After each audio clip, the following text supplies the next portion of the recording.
Father, why do I still feel guilty? The guilt means your work is not yet finished. Having helped lay the foundation in its first season for the marvelous Jessica Jones and several other Marvel series to come on Netflix, Daredevil is back for a second 13-episode season on March 18th.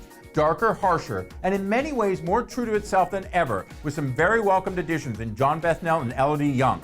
Part of that truth, so to speak, comes from the fact that now all the setup and origin story has been dealt with. Charlie Cox's blind lawyer, Matt Murdock, is snug in his red suit that we saw at the end of last season. Some time has passed, and Daredevil is now truly raining hell on the lowlifes of Hell's Kitchen. With knowledge and hardware to take out half the city, Hell's Kitchen is about to explode. Now Cox flexes new muscles in a role that he truly owns now. But to put it bluntly, this season of Daredevil, well, it takes a couple of episodes to truly get going beyond the standards that it already set last time, and more than the aerobics and effects of a high-production action flick.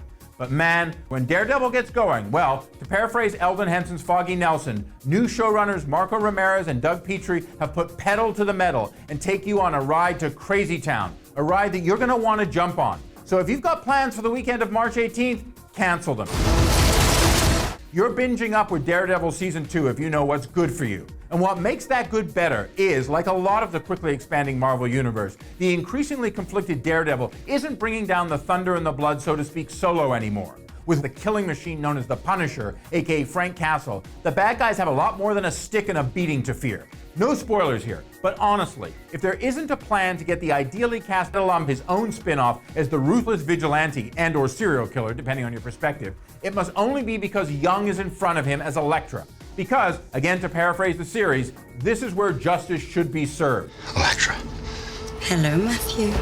Drawing on the best of the Daredevil comics, with much more than a nod to the genius of Frank Miller, who reinvented Daredevil back in the early 80s when he created Elektra, the introduction of the equally ruthless assassin and heiress from Murdoch's past sends an electric charge to an already pretty pumped up series. With the battle between Daredevil and the Punisher over how far do you go and how guilty is guilty driving this season, the cluster of testosterone would prove almost exhausting if not for Young's dominating presence this season, both in action and in our hero's heart.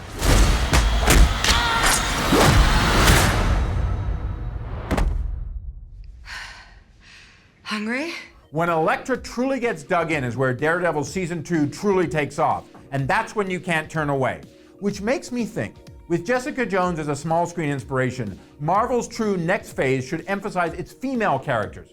Because as Halle Berry's Storm and Scarlett Johansson's Black Widow have repeatedly shown on the big screen, and as Young's Elektra does here, that's where the action actually is. And Daredevil Season 2 has a lot of action. I'm Dominic Patton for Deadline Hollywood.